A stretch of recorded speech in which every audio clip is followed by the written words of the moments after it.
What's up, everybody? Welcome back to the O Show. This is episode 362 with our very special guest via Zoom. We got Mr. Tommy Chong in the house. How's it going, man? It's going great. Couldn't be better. That is amazing. Great attitude to have. Thanks so much. That I'm glad we got to do this. Again, we had like a short 2-minute call on Cameo. You're gracious enough to do those Cameo calls, and we were able to set this up. Are you having a fun time with that? It's kind of a unique way to interact with the fans. I love it. I love the TikTok. Where my wife and I are on TikTok almost every week, and I'm doing Zoom cameos. I love it. I love it. You don't have to go anywhere. You don't even have to wear pants. I love that.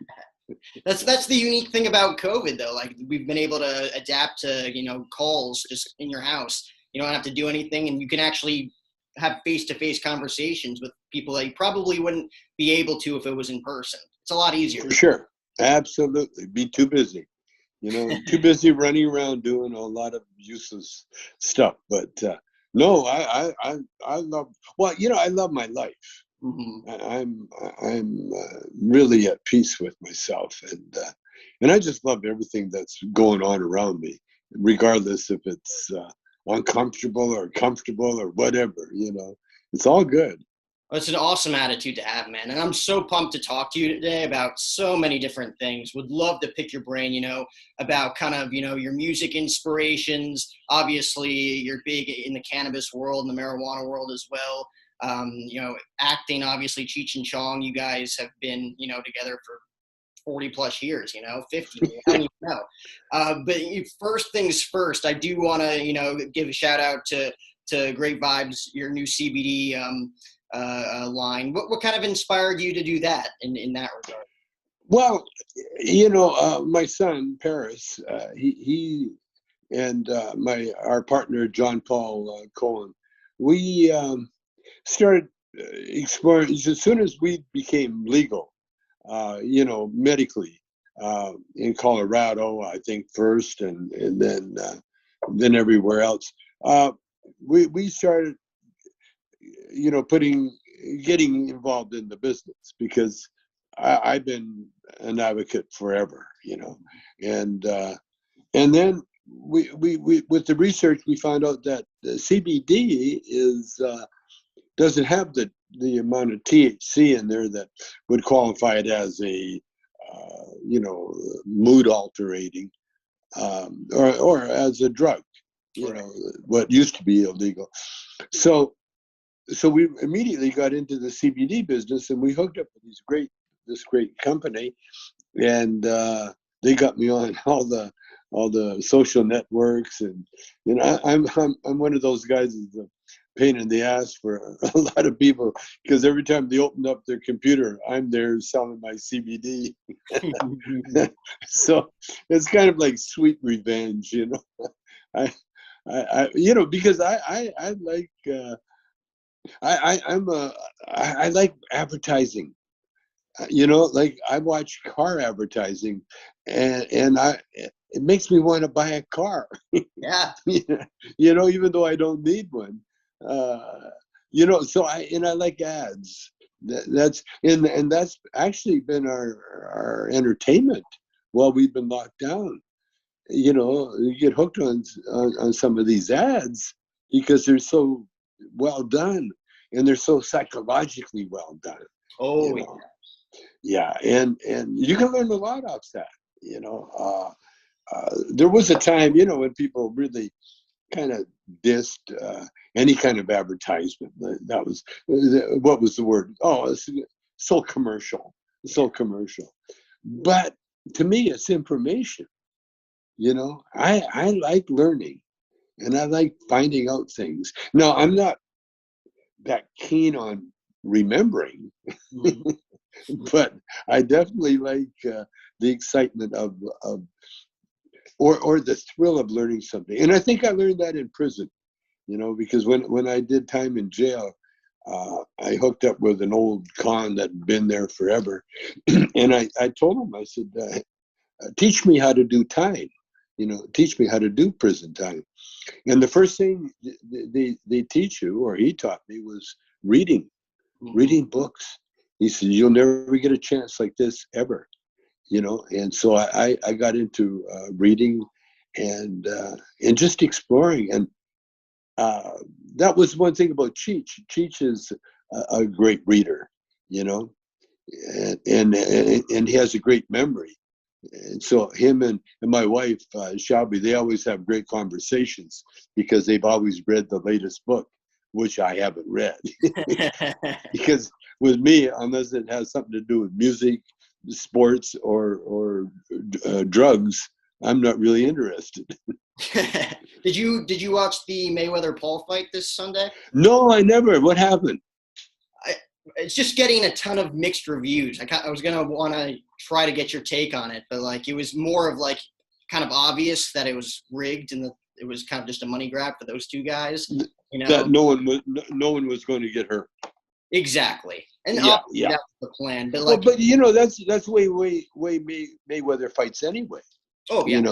He doesn't like to get hit, and that's why he's so successful. Oh my God! No. But think about it, man. You get bumped accidentally by one of those guys, and you're hurting for months. Can you imagine getting in the ring and then going at it full speed to hurt yourself?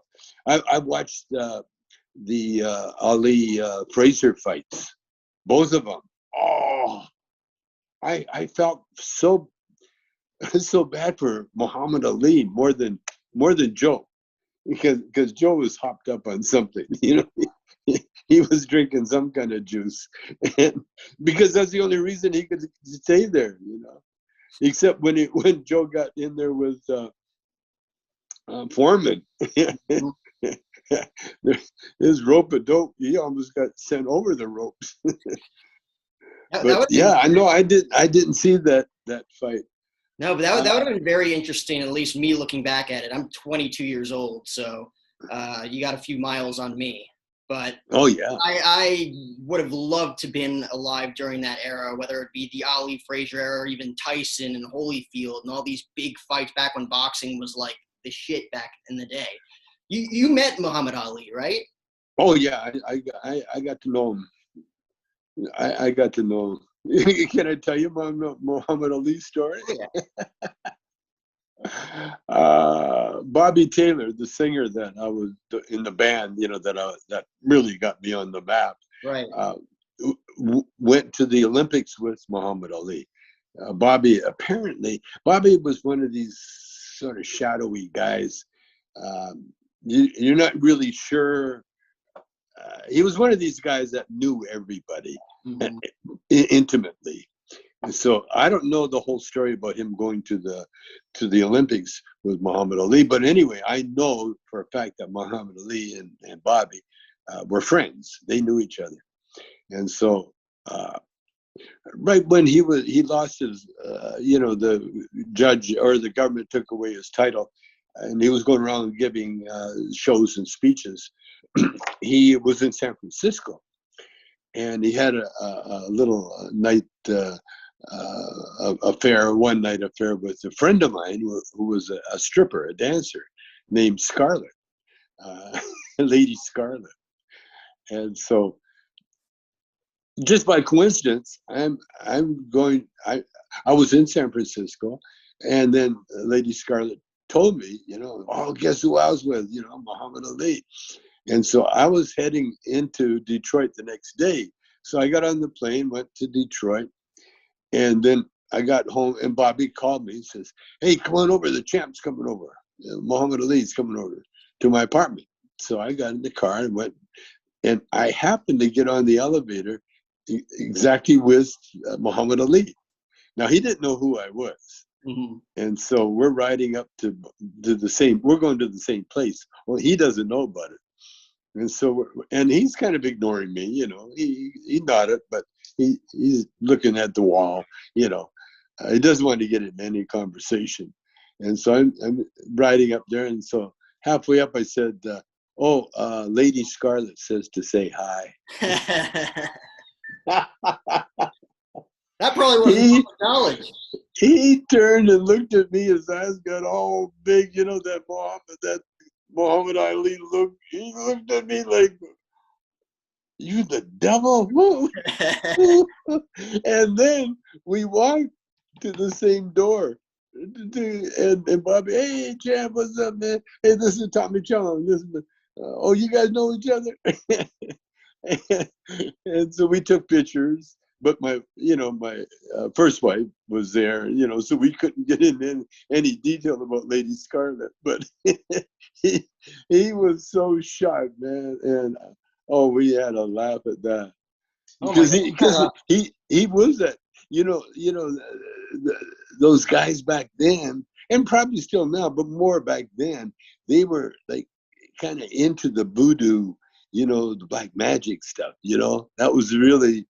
I mean, yeah, he was a Muslim, and before that, you know, he was, I guess, a Christian, but all of them got that voodoo, you Yeah. know, that the hates.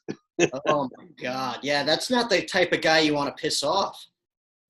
You know, you know, he he was more than just an athlete. You Right. know, he was way more than just an athlete, and so I mean, you think about how ahead of his time he was. Oh my God, in every which way. You know, they were still trying to put nicknames on black people.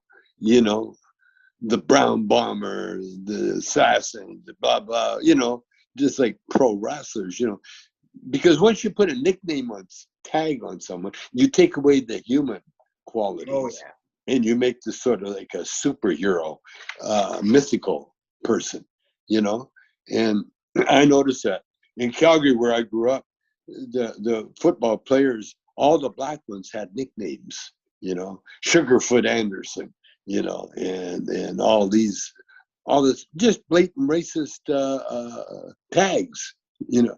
But times have changed, and like when Muhammad Ali went from Cassius Clay to Muhammad Ali, man, I mean, it just shocked and pissed everybody off, including a lot of black people too, you Hmm. know, because you know, well, America does, they demonize anything black, you know, like Muslims. All of a sudden, it's the black Muslims. Well, it's always been black Muslims, you know. But in America, also the black Muslims. Oh man! But times are changing, aren't they? 1000% probably. I mean, you probably went through it yourself, you know, being one of like the first big time celebrities that like knowingly, publicly, you know, smoked marijuana and all of this stuff because it was not accepted back in the day. Oh yeah. Oh yeah. I mean, to this day, I mean, Cheech and I are literally blackballed from the.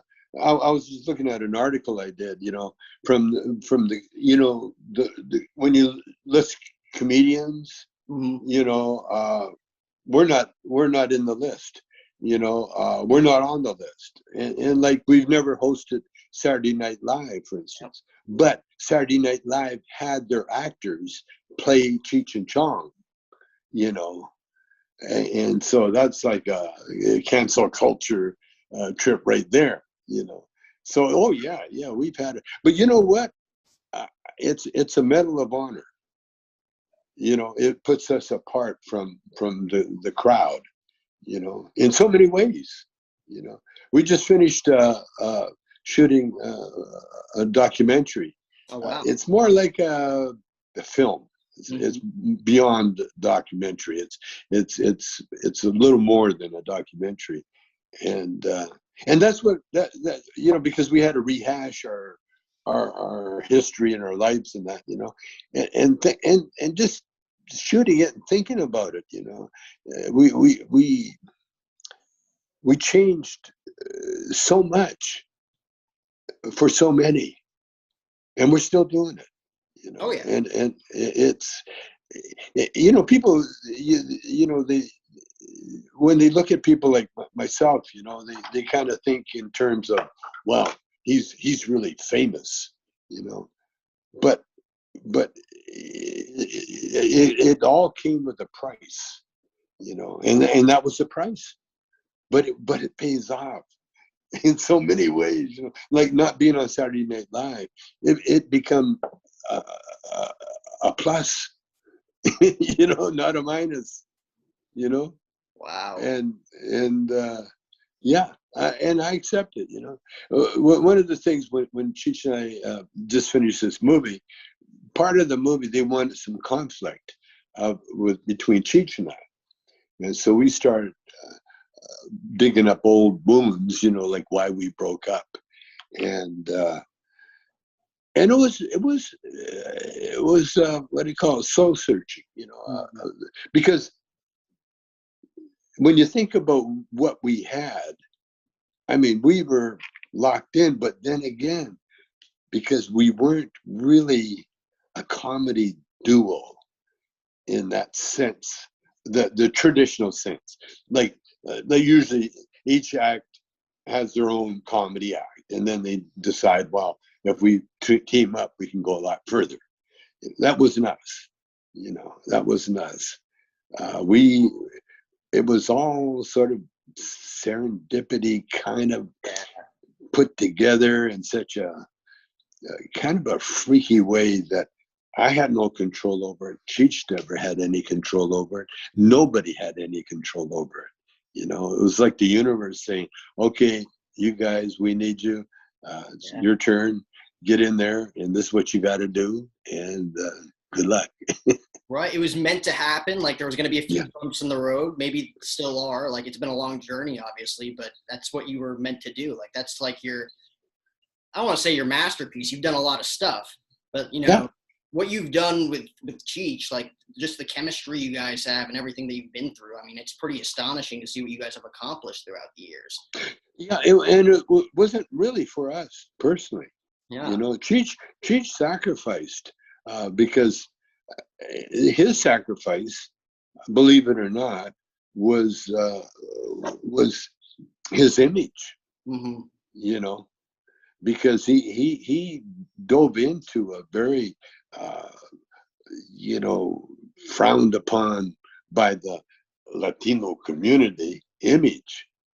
You know that usually that it was a non-Hispanic guy would play that character. You know, but Cheech not only played it, but he created he created a whole genre. You know, he took those, you know, the lowrider image and made it not only acceptable, but gave it some kind of cred that is still there, you know. And because it wasn't him, you know, that the Cheech is very well educated, and you know, can hold his own with everybody. Mm-hmm. You know, in the white world, so to speak. You know, but you know, he sacrificed, and this is what we're talking about, because we could have stayed together, you know, blah blah blah, but everything we did was from a very honest point. You know, when Cheech realized that he didn't have to play that character, you know, that he could become, you know, who he really is, then, you know, that was a sign of success for us, you know. Because with us, it was never about money. You know, we never went into it thinking, oh, you know, we're going to make a fortune, and then when we're done, you know, blah blah blah, you know. Well, just like the fight, what's the name? Mary Mayweather fight. Right. You know? I mean, all they're doing now is just cashing in on the publicity and the glory, you know. Right. Like Tyson could have done that had he not bit Holyfield's ear. you know. I mean, that could have been Tyson's thing, you know. But Tyson, you know, he's like Cheech Chong. He's a wild man. Oh yeah. You know, and he was there just for, you know, until you know what I told people, and I still maintain. You know, why did you guys break up? I did this in an act, and my answer was, we got rich. And the truth is, you can't make a rich Mexican do shit. And, I'd say, Cheech, come on, we got to work. He'd say, I don't think so, man. I'm going to stay here and do something for my people. Yeah, I'm going to learn Spanish. And it got a big laugh, but so true in so many ways. Oh my God, for sure. You guys did the Hot Box podcast with Tyson, right? Yeah, we did. What's that like? Because like I see it on video and I'm like, man, that looks like a lot of fun, but at the same time, like you're in. Well, they had to edit it.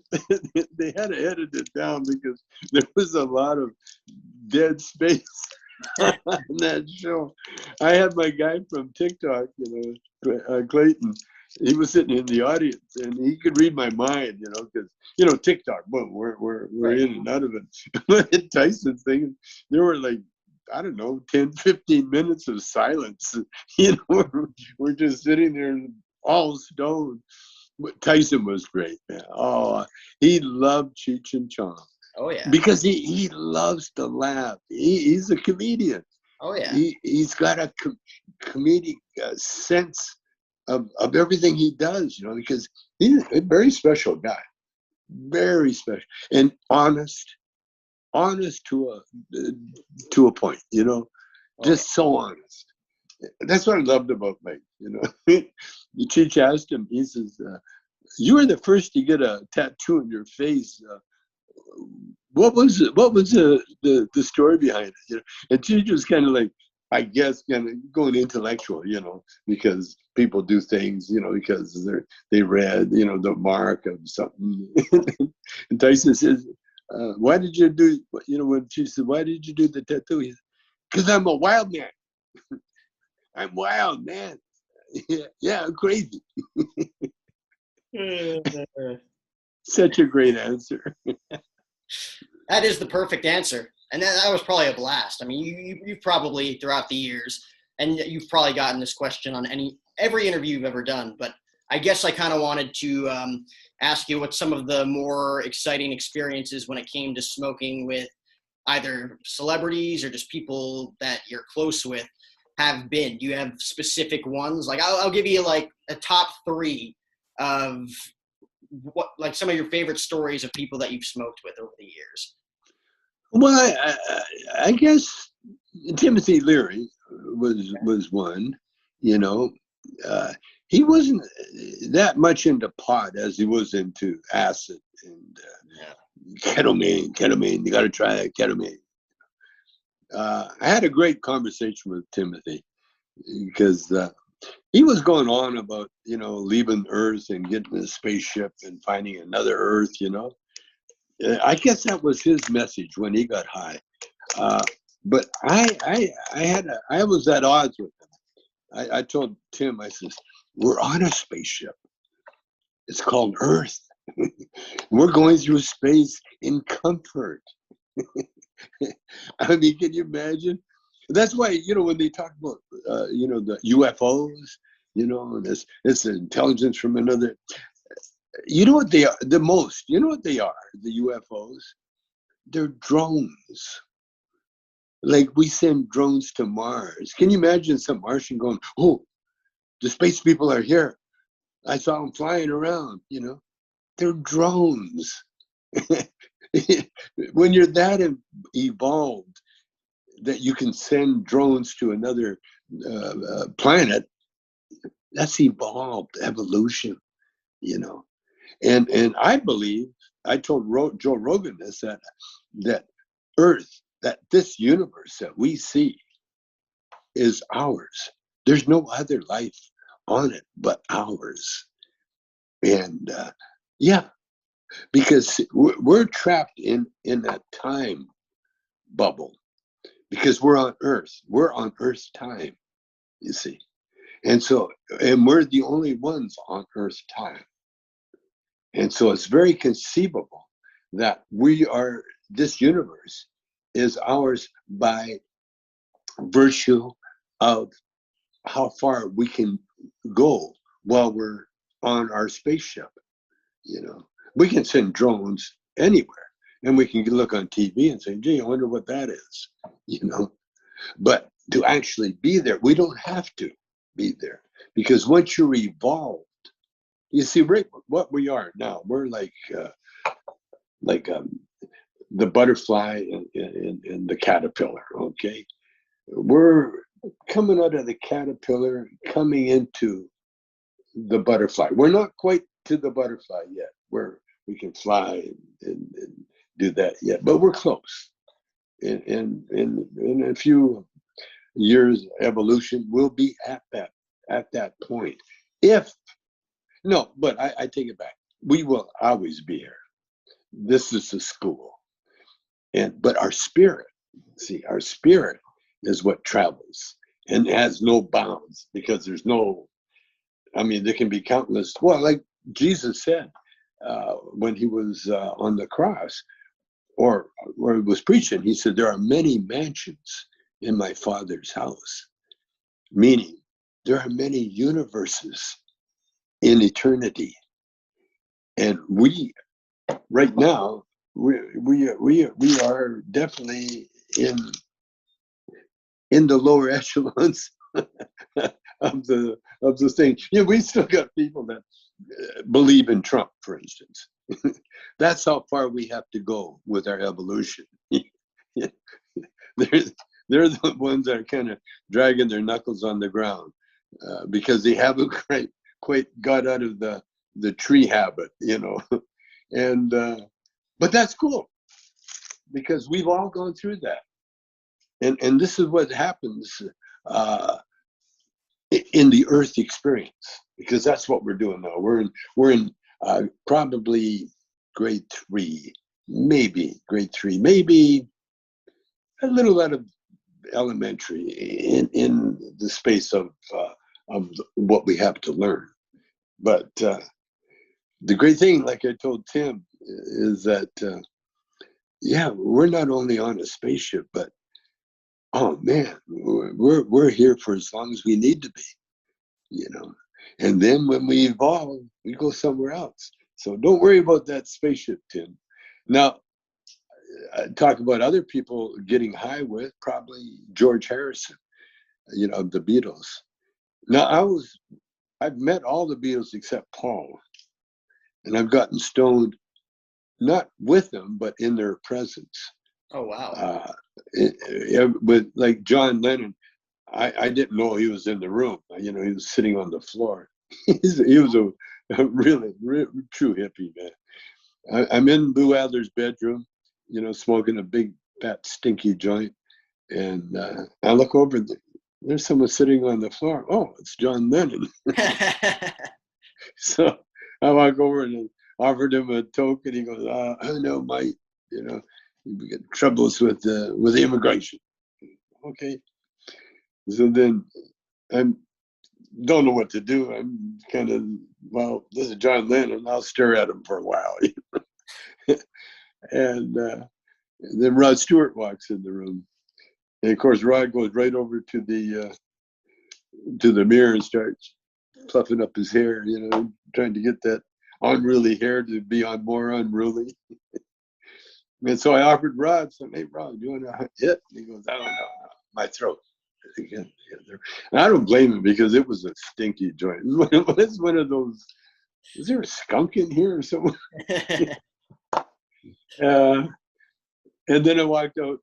After then I thought, well, I better put this joint out. Nobody wants it. So I walked out into the hallway, and I run right into Jack Nicholson. You know, and I'm a big fan of Jack Nicholson's acting, you know. And I'm stoned. And so right away I see Jack, and Jack, I love you in that last detail, that movie. Oh, it's great, man. Tell me. And, you know, I'm talking to him like I've known him all my life, you know. I said, Jack, that scene where you're combing your hair, it like took forever, man. Now, was that improv, or was that written in the script? And he said, excuse me, man, you're kind of in my way. He shot me down like, But it was a crazy party, man. It was such a crazy party. My dad, I brought my dad to it, you know, and I think it was when we opened for the Stones. I think that's what it was. And Lou had a party.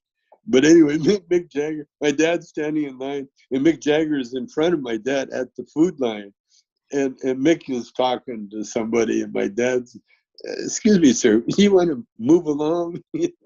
Trying to get some food here.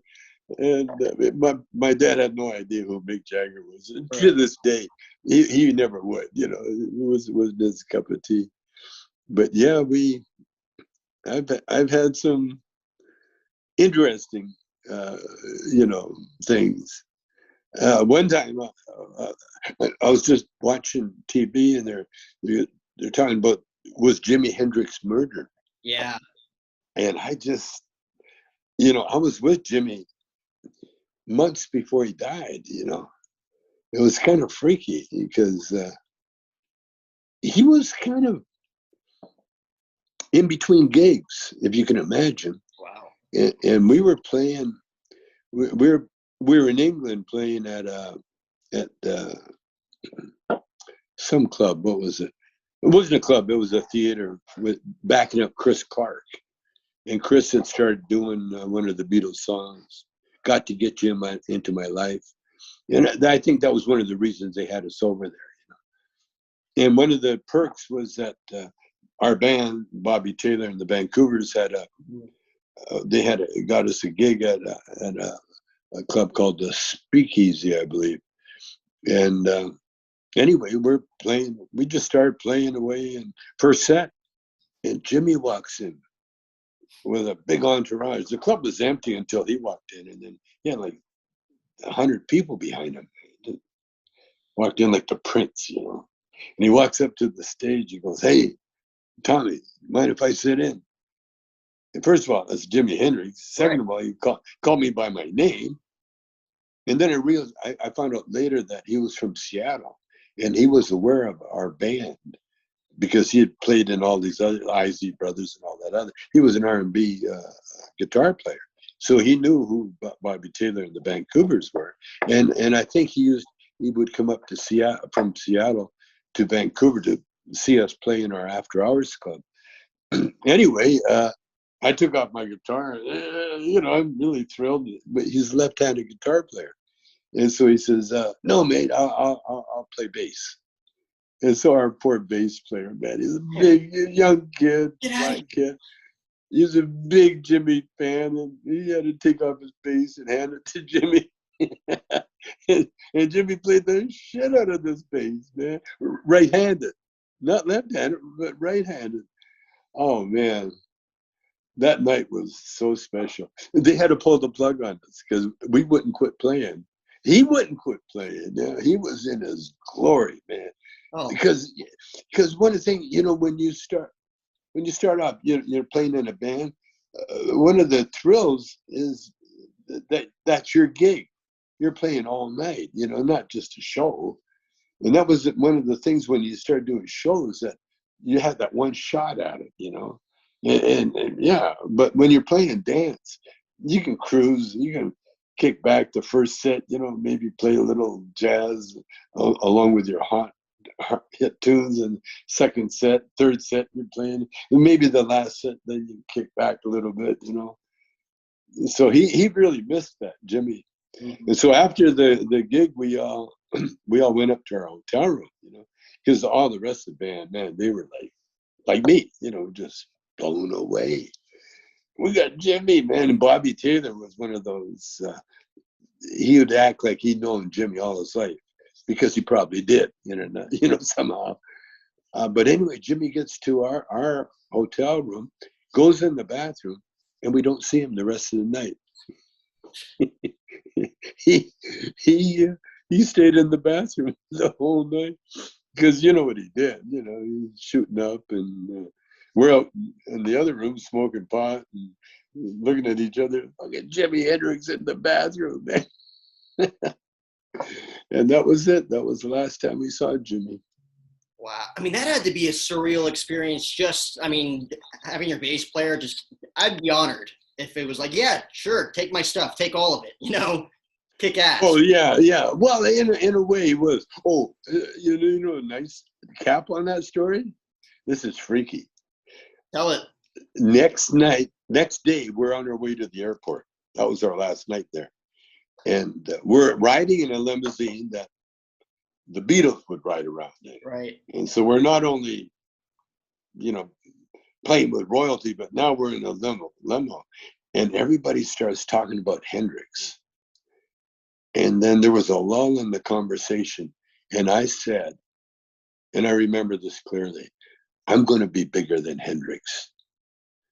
And the band got really quiet. They all looked at me because I was musically, I was at the low end of the totem pole compared to the rest of the guys. The drummer was phenomenal. We had another guitar player, Eddie Patterson, still phenomenal. With the guitar hands and everything. Bobby Taylor, the vocalist, was supreme, blew everybody away. I was the weakest guy in the band, but I wrote the song, so that was why I was there, and I owned the club, and that was another reason why I was there. And I've always hired people that I can learn from, never had to be the top guy. I'd rather be the bottom guy learning from the top guys, and the only difference between me and them was the hours of practice that they put in, and I never did. And so when I said that I'm going to be bigger than Hendrix, everybody stopped talking in the car, and they all looked at me. And the drummer, he never liked anybody, but but when anybody, he'd bust everybody. And so he said, you're going to be bigger as a guitar player? And I said, because he knew my weakness. I said, no. I said, I don't know how, but I know I'm going to be bigger. And that was the end of the conversation. And then months later, Jimmy died. And now I am going to be bigger than Jimmy. I'm going to be more alive than Jimmy anyway. I have more time than Jimmy now to be bigger than Jimmy. Yeah. That is unbelievable. That is an unbelievable story. I mean, just alone getting to see him play up front with you guys. I mean, you guys had the honor of watching an 8-year-old Michael Jackson perform in front of you too. Like, who's the most person you've ever seen perform live? Michael? Oh my God. Yeah, that whole tour was all done during the Poor People's March on Washington. Okay. We recorded Does Your Mama Know About Me while Detroit was smoldering. It was still burning from the riots. And our band, it was a mixed band, white guys, black guys. And we were the only mixed band around. And there were times when we had to protect the white guys. And because I was kind of in between. I wasn't white, I wasn't black, but I was in between. Right. But there were white guys that we had to protect, like in Chicago. They got mugged in Chicago, the white boys. When they went to the cops says, well, we know who did it. If you guys want to stick around and press charges, we'll go get them. But if not, forget it. And no one wanted to stick around, so it was like, forget it. But that time that's when Martin Luther King was going. That's when LA riots were happening. Detroit riots were going on. I mean, it was like turmoil everywhere. And it was a race war. And it's still going on. But when we got to Detroit, and Does Your Mama Know About Me? It was just that song's, Diana Ross heard it, and right away that's when she told Barry, and that's when he signed us. No, actually, it wasn't the song. She heard us in the club that we played, but it was that song was part of the Vancouvers when we got to Detroit. Next thing you know, we come out with the first,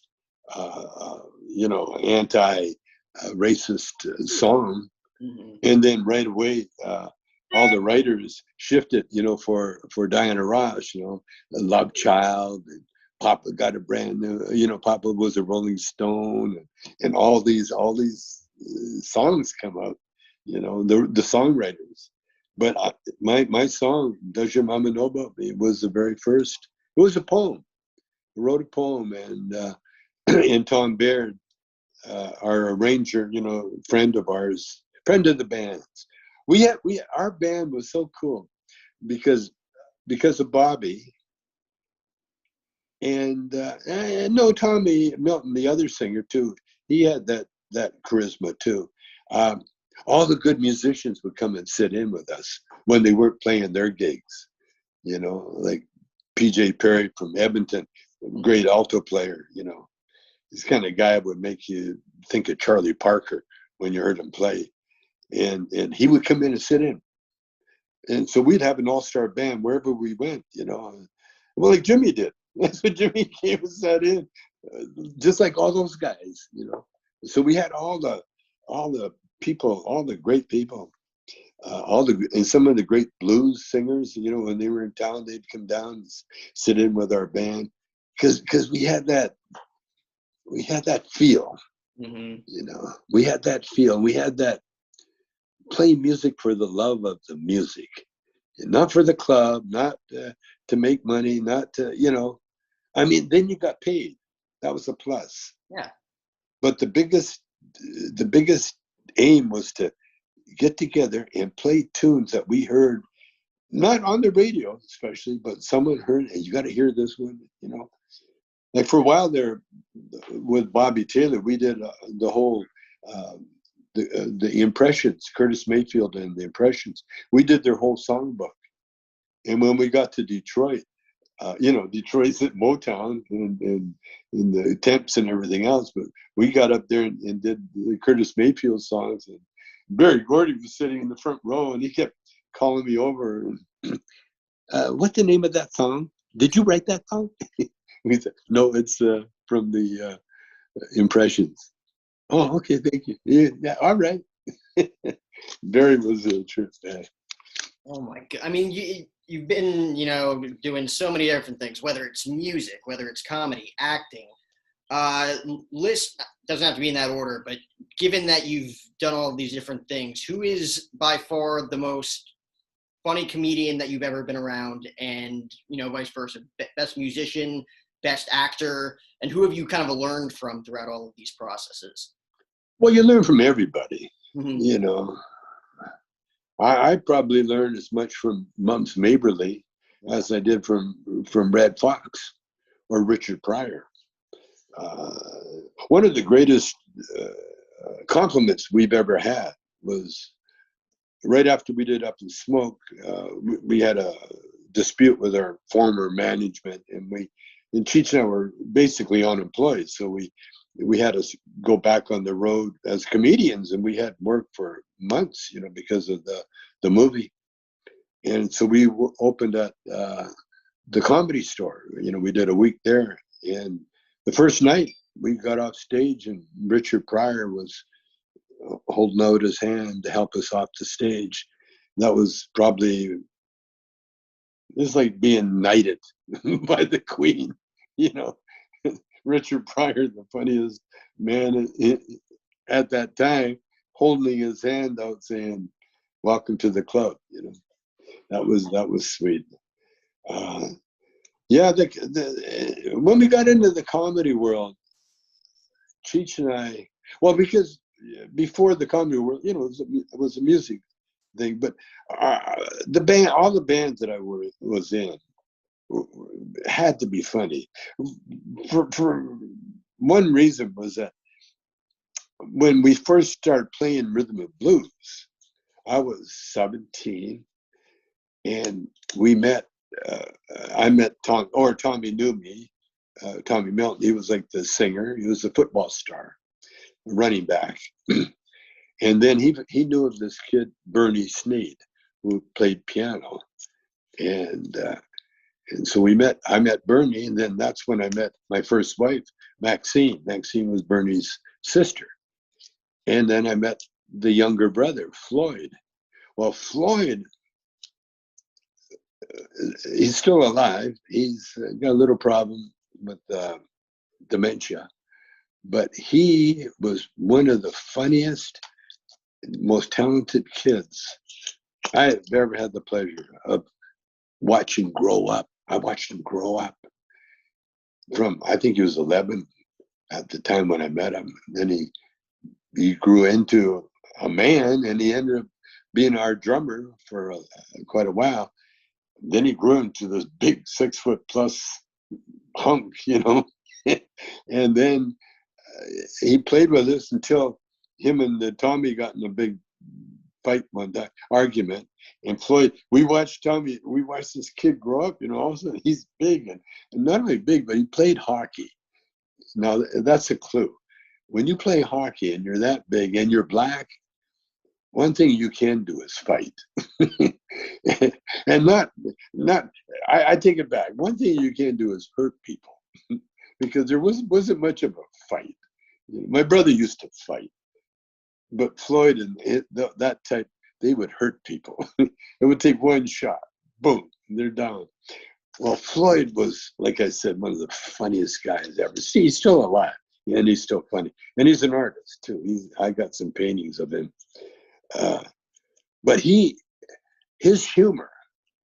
That's where I got where I was inspired. Not consciously, but subconsciously, because I'd been around him, and he'd babysit kids, you know, when he got around 12, 13. And he would have fun with these kids. Like he would take them when they act crazy or bad, or even if they didn't do anything, he'd pick them up and hang them on a door. They'd be hanging there. And then they'd say, "No, you stay there until I bring you down, okay?" And he'd open the door. You'd open the door, and here'd be a kid come around. There was a kid hanging on the back of the door.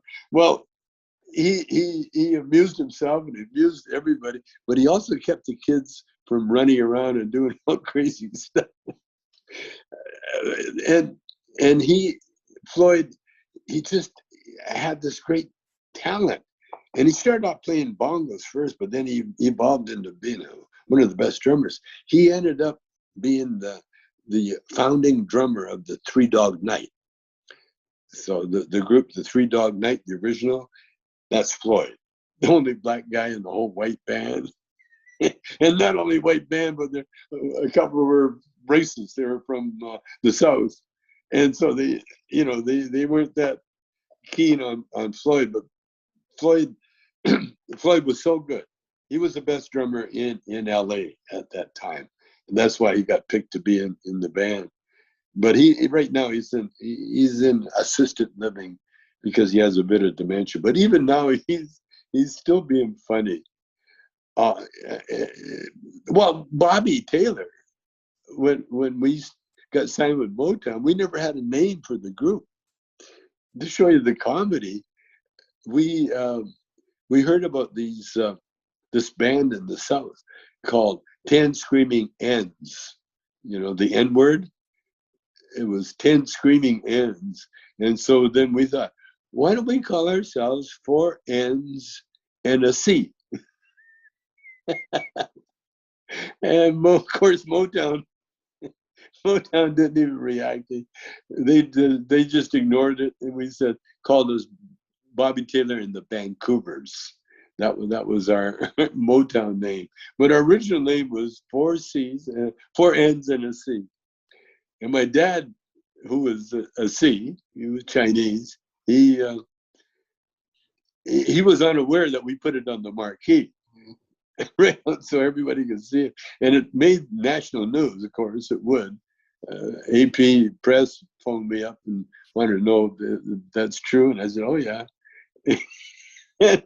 and that night that we opened with that name on the marquee, we had one customer, and it was a very angry large black lady named Lottie the Body. She was a lady wrestler. Ah, there you go. And so she's sitting in the audience. She goes, "Well, I see the ends, but where's the C?"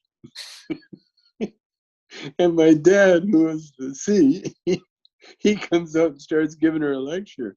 Well, Lottie gets up, grabs my dad, and body slams him on the dance floor. And I went, oh, that's my dad. I took out my guitar and I run down there, and she body slams me on the dance floor. And then all the ends, all my buddies are up there on the stage laughing like crazy. And they knew better than to get in any kind of ruckus with Lottie the body. So in the end, my brother and I think I guess just my brother kind of calmed Lottie down and took her out. And so we had to change the name. And so it went from 4 N's and a C to 4 colored guys and a Chinese lad. And then Bobby Taylor and the Vancouvers. Yeah. Oh my God. That probably wouldn't have gone well over. Even the new name probably wouldn't have gone well over today. No. Well, I got mixed feelings about that, you know. Of course I have. Now, lately I've been watching the Dean Martin roast. Mm-hmm. And it's a slice of time that I grew up, you know, in that era. And their jokes, man, you couldn't even do you couldn't do the whole show if it wasn't the fact that it's already done. That show would never, you know, they're not going to roast anybody, because the roast really was an excuse to get up there and be racist, you know, but in a funny way. And that's the greatest thing, you know, when you're joking and you know, but yet you're for human rights, you know, like Frank Sinatra and Dean Martin, all those guys, and they would make the jokes, but they walk the walk, they would talk the talk, you know, and that's what they had to do, and that's what, you know, Frank did for years, but there's no way. Well, first of all, you know, I always talk about Lenny Bruce, and so one day my son, who had heard of him, he knows my history, and I always talked about Lenny Bruce. He heard Lenny Bruce. He never got the joke, not at all. He didn't think Lenny was funny at all, because, you know, Lenny was the 50s. He was in the 50s, and he talked about racial inequality all back then. And he had really good jokes about it, you know. But and he talked about drugs, and you know, and Lenny kept getting arrested for swearing. And then I saw that Billie Holiday movie just recently, where she was getting arrested for singing a song about lynching, and they would arrest her. That's how racist that we grew up in that. I grew up in that cloud. I'd been on the road with the Vancouvers when we were playing in, I guess, in South Carolina, somewhere there, and we were about to do a white only show, and the reason I knew that was that when we pull up to a venue, there'd be a lot of little black kids out there wanting to carry your instrument, and you carry a few feet from the bus to the dressing room, and you give them a few bucks, you know, and tickets to the show. And so we pulled up. Little guy carries my bag, and I said, "Do you want tickets to the show?" And he said, "Oh, we're not allowed." I said, "What?" He said, "Oh no, it's, you know, like white only. It's a black show. It's Motown."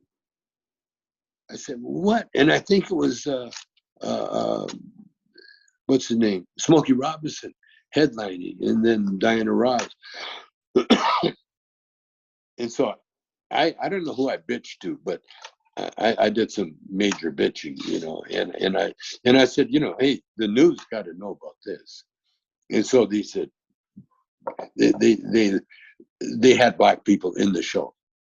Now they weren't sitting with the white people. They weren't in the front, never in the front row, but they had to mix that because I think it was even against the law, you know, to divide like that. But yeah, I've been there, and I seen that. And it's funny, I was the only non-black guy to bitch about it, because if you're black and you start making noises like that, man, you get singled out, you know. And not only that, you get lynched. Yeah, it was a trip. And me not being black, I could do that. I could stand up and say, hey, you know, that's not right. But now, whew, yeah, I'm afraid. I'm afraid to go back on the road, you know, as with Cheech and Chong. You know, I don't think we will. I mean, that is definitely one of the more interesting things, because again, the timeline from where you guys started to where you are now, going through all of this stuff, whether it be, you know, racial stuff or, you know, kind of getting, you know, the quote unquote cancel culture these days, when it came to stuff that you guys were doing, to see how much that's evolved over time is amazing. Yeah. And I wish we had more time to talk about it. I know we got a few minutes here. I did want to get to one story though, in particular. I'd regret it if I didn't ask you about it. Fact or fiction? Is it true that you cleared the chamber on a 6-foot bong on stage at a Snoop Dogg concert? Yeah, I did. I paid the price, but I sure did. He had an Up in Smoke tour, because it was called Up in Smoke. You know, Tommy Chong, and with the 6-foot bong. There's a group in Detroit. I forget the name. Come on. Anyway, they wrote a song called 6-foot Tommy Chong, 6-foot bong. Yeah, yeah, I did. I did. And I will never do that again. Oh my God. It's like, because to get the smoke up there, you really got to have some lungs, and I did. And I paid the price. But I got the cheers, you know, everybody cheered. Yay! But oh my God. I almost passed out. What compelled you to want to do the entire bong? The crowd. Yeah. You know, I dare you. You know that Right. I dare you. And so that's when you get stupid. Kids call it. That's when you get stupid. Oh yeah? Watch this. Here, hold my beer. Watch this. Oh my God. I mean, that's incredible, man. And again, thanks so much for being gracious enough to take the past hour out of your time to talk to me here. You got obviously Good Vibes CBD that you're promoting. Is there anywhere we can find that moving forward, whether it be on social media? Oh, I think you can get online, no, I think get Tommy Chong CBD, or get CBD from Tommy Chong, something in there. It's got CBD and Tommy Chong and get. It's in there somewhere. That's what they give me. I'm the worst guy, because, you know, I'm computer illiterate. You know, but I have kids and I have grandkids that can help me, you know. And I love it. They don't teach you. They just grab your phone out of your hand and do it for you and hand it back. No patience. No patience. No, but hey, listen, people right now, you say anything, and if they want to verify, my wife does it all the time. I said something, she takes her phone out and looks at, oh, you're right, or no, you're wrong. So if you want to find Tommy Chong CBD, bad enough, you'll find it. But we'll get it right. We'll promote it right. We got a studio here as well. We'd love to promote it for you if you ever wanted to. I'd appreciate that, man. That'd be amazing. I'm looking to do a podcast or some kind of show, and I want to put the art into it, because I've always been interested in art, either looking at it or making it. You know, I have I have to train myself now. I'm more of an assembly line kind of worker. You know, just get it done and get it out. But art, you don't have to do that. You can take your time. And I've been making all kinds of smoking devices. mostly, pipes and that. And I'm going to start offering them. I'm thinking of doing sort of like a shoppers network thing with my art. I want to use art to further help the world. Not just our America, but the whole world, because we are all connected. And what happens in the shithole countries affect us in the nice countries. And so that's what I want to do with my time now, because it's kind of run out with Cheech and Chong as far as performing. Because right now, if Cheech and I entered a lookalike contest, we'd come in maybe ninth, because we've evolved. Like I said, we're almost that butterfly. Except maybe it's a reversal. Maybe we're almost that slug. We're almost that caterpillar.